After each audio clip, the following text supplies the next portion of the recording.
when we start with the Dallas Cowboys, we do it because we have to, not because we want to, not because it's clickable. Honestly, we're that's a little bit to do with it. No. We're above that, Frey. Really? Marvelous. Yes. Marvelous. It's marvelous. Yes. No, seriously. Yes.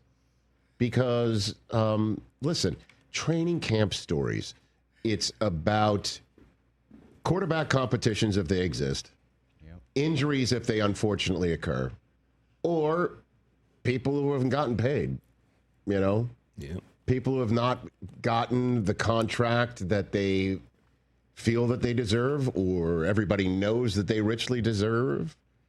That's why we're talking about Terry McLaurin, who showed up in Washington Commanders camp. Shamar Stewart is coming from the cold. That had something to do with a contractual language thing, not a money thing. Otherwise, if it was a money thing, we'd be playing the Cincinnati Bengals noise. We haven't heard that for Trey Hendrickson. Not yet. No. If Trey Hendrickson gets paid, we know that the Velcro wallet in Cincinnati, Ohio, has been opened. Okay. I can't tell if I like that or if it's nails on a chalkboard. It could be both. It's close. Yeah. It's close. You know what I mean? White shoes. We're about nuance. It doesn't have to be one thing or the other here on this program. Great point. Yeah, great point. Micah Parsons is in camp, but he's not gotten paid yet. And every single time someone's in front of a microphone, that's basically going to be the question asked. Like, when is it? What's going on? Certainly, if apparently fans are chanting, pay Micah at Jerry Jones, whose response to that wasn't anything feeling shame or feeling nervous or anxious. It should. It's him kind of laughing it off, saying he heard that chant louder last year for pay CD. And now that sounds like, so CD's more popular than Micah. Right. And Jerry, given a chance to add a little bit more meat on those bones, said, no, it's about the cheers were louder for the guy who's not here. Yeah. So when a guy's literally not physically there, like CeeDee Lamb wasn't last year, get him here. It's louder than the guy who's standing right there. So it's got nothing to do with popularity. Don't read anything into that. Mm-hmm. Yeah, don't. Which is, unfortunately, too late. But we'll always shoot you straight. And again, that's Jerry just having a microphone in front of his face and sounding off about something. That's giving you a soundbite about something. Not sounding off, but. And that's what he means. That it's about the guy who's not there from last year. That's why the chants about pay CD were louder than the ones that he's hearing right now from Micah. At any rate, long story short, Dak. Let you tell it. Dak, who's been down this road, we still have a bunch of drops from the Dak years a few years ago, and his contractual situation was up in the air, and takes a nice chunk out of the pie when you're signing him. That might not be room for other people. Chunk out of the pie. All of that stuff, right? So Dak, who's been there, done that, he was asked just after we went off the air, maybe when you were touching foot in Altoona, meeting all the Celebrity Family Feud fans. TJ. Yeah, it was about noon. Dak was asked about the Micah situation. It's an every year conversation. Whether it's myself, Zach Martin, CeeDee Lamb, yes, now Micah Parsons. It's a Mad Lib, Dak, right? It's part of it in a sense. Yep. Now, it's something that I wish that any of us are going through. Absolutely not. But I think Micah's doing a hell of a job with it being here. He's a great teammate. Showing up, obviously not just on the field and being focused, but whether it be in the camaraderie, hanging out, dinner. He's not just doing it to sign off and say, "Hey, Jerry, look at me." But he wants to be out there practicing, and honestly, I'm glad he's not. He can't do that to himself.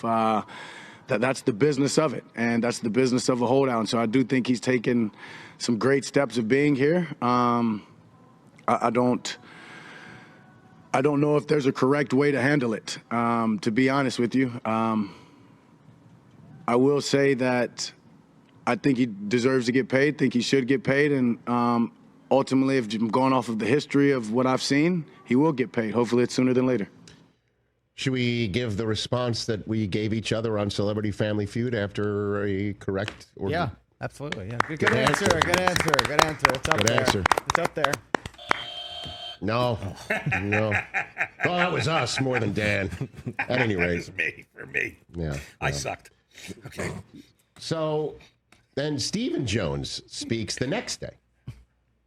By the way, this is supposed to be on Back Together Again weekend or whatever it is. yeah. Or Back Together what weekend. is that what it's called? Yeah, hold on. Let me double check that. You know, I think it's Back Together weekend. Yeah. Again. I guess the Together again. weekend. I guess the again part is this Mad Lib. So Stephen Jones, did you hear what Dak had to say? What did Dak say? Did you hear the fans yelling "Pay Micah" yesterday? And what do you think when you hear that?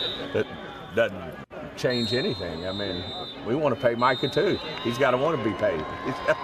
He's got to want to be paid.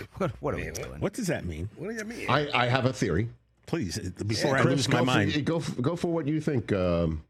I think that means that he's going to get paid what we want to pay him. And it's going to be, as we get closer and closer to week one, it's going to keep going down and down and down. And it's going to be a low ball offer because this is what they do. That could be it. That could be it. I think something else. And by the way, what you're saying is not out of the realm at all.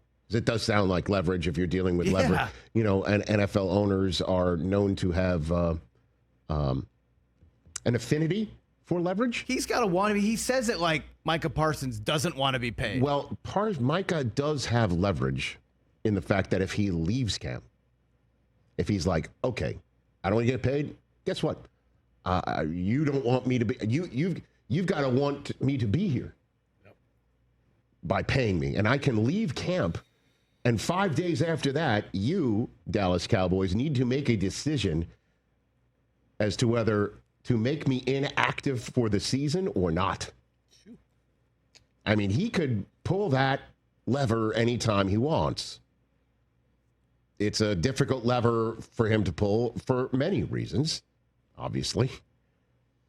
But it could go down that road, and I just don't think anybody wants it to go there because at some point this is going to get done, and I don't believe it's going to be low ball. What I believe he's doing right now, again, we put together puzzle pieces here, sort of the way Dr. Richard Kimball once did looking for the one-armed man.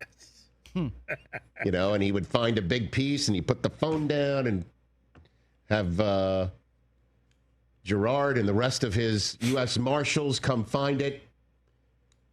Clarence Hill, the longest-serving beat writer, currently on the Dallas Cowboys beat, had this to say about the Micah-Jerry Jones relationship and the negotiations between the two sides. He had this to say last week after the Jerry Palooza kicked things off 1 week ago with a press conference in Oxnard.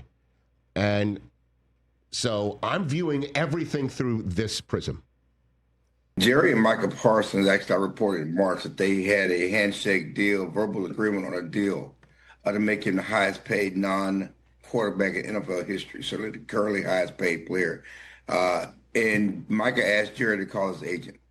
And Jerry and Steven have not done that. And now, this was in March, and now we're in late July, getting ready to go to August, starting training camp. They still have a deal done. Micah Parsons here, but most likely will have a hold in. So Jerry is coming up with reasons why they don't have a deal.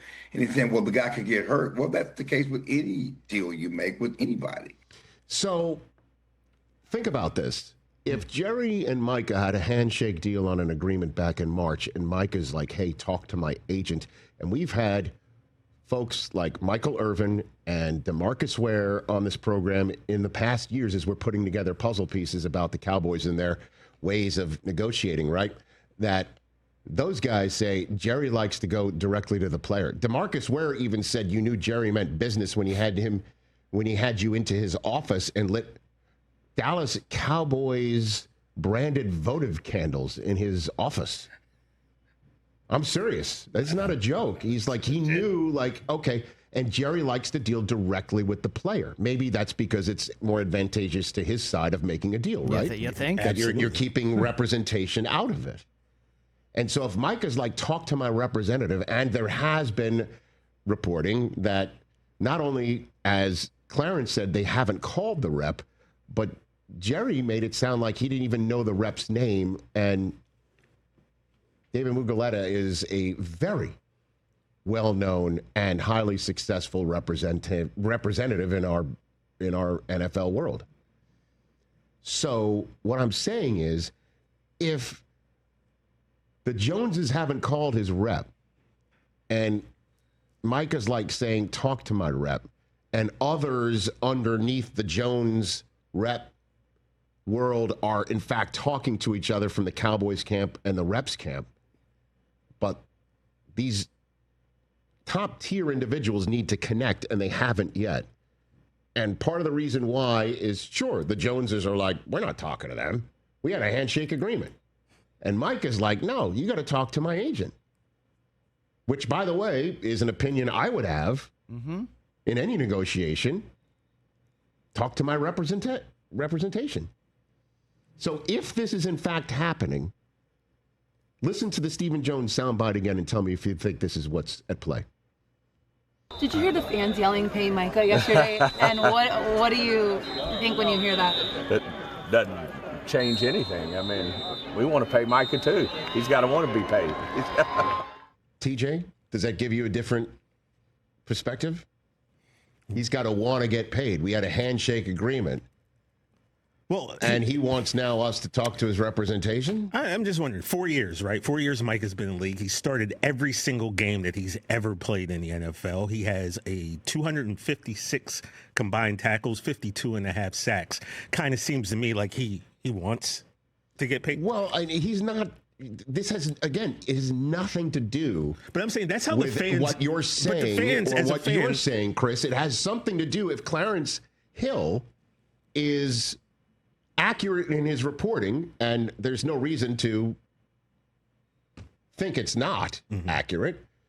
This is something to do with, we had an agreement. You're like saying, talk to the agent. And they are now in what appears to be, month 5 or 6 of not talking to the agent, which means they're kind of dug in on that front. And if this sounds to the fan, you, sir, and everybody else at home, as silly, when there's a season to go crush and a Super Bowl to go get and a top-notch all-world player to be paid and a fan base to be served and a Cowboys organization to be lionized for paying this Nittany Lion all the cash that he deserves.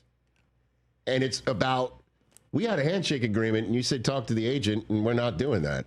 And you're still insisting about having us talk to your representation. Do you want to get paid or not? That's what that sounds like to me. And what that means is at some point, everyone will go back to their corners.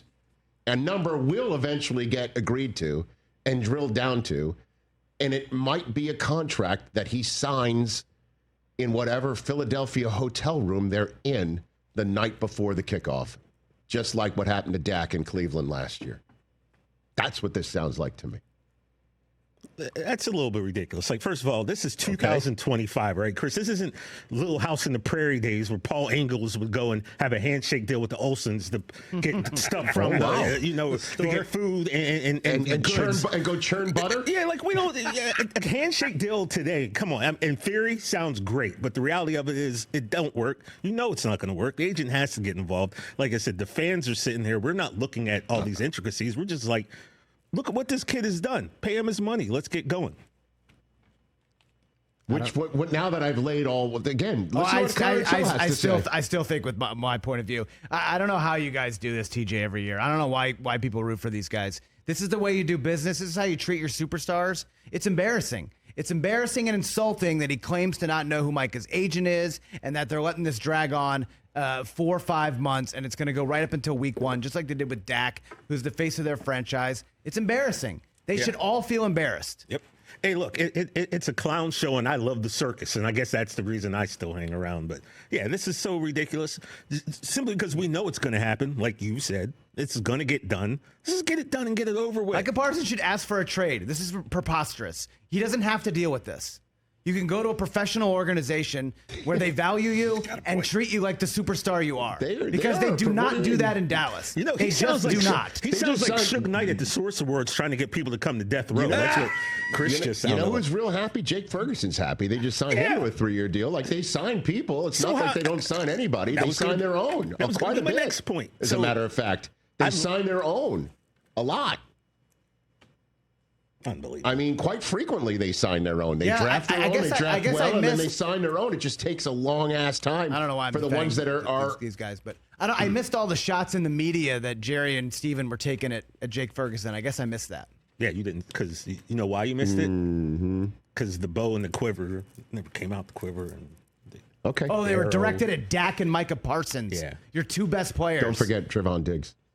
Oh, and your other best defensive player in your secondary. See, now you're going to start going down the path that I don't really want to have to go down that path right here on the Rich Eisen Show at 9:19. But I'll have to turn the car on and start, because you're not gonna. I might not. But guess what? Because I'll be a little bit more professional, but other people ain't going to have the same take that I am. Let's button it up by saying the following: Thursday Night Football, Philadelphia, Pennsylvania, kicking things off, NBC. September 4th. Micah Parsons will be in number 11, and he will be ready to rush the passer as the highest paid player at the position. He better be. That's what's going to happen. I don't know how they get to that point B right now. Stop being From this goofballs. current point A. That's how you I get to that point. I do not know. Stop being goofballs. I do not That's know. Great. That's great advice. That should be our motto this I season. do not know, but at some point they're all going to come together and they're going to train their sights and their actual opponents as opposed to what's going on inside. And the Joneses kind of dig it. I think they do. Some of them don't. No, but it's not all peaches and cream. But that said, he loves the attention, Rich. We all know this. I've eaten a lot of raccoon. See, you don't say something like that and not love attention. There you go. Catch the Rich Eisen Show live weekdays from 12 to 3 p.m. Eastern on Roku Sports Channel in the U.S.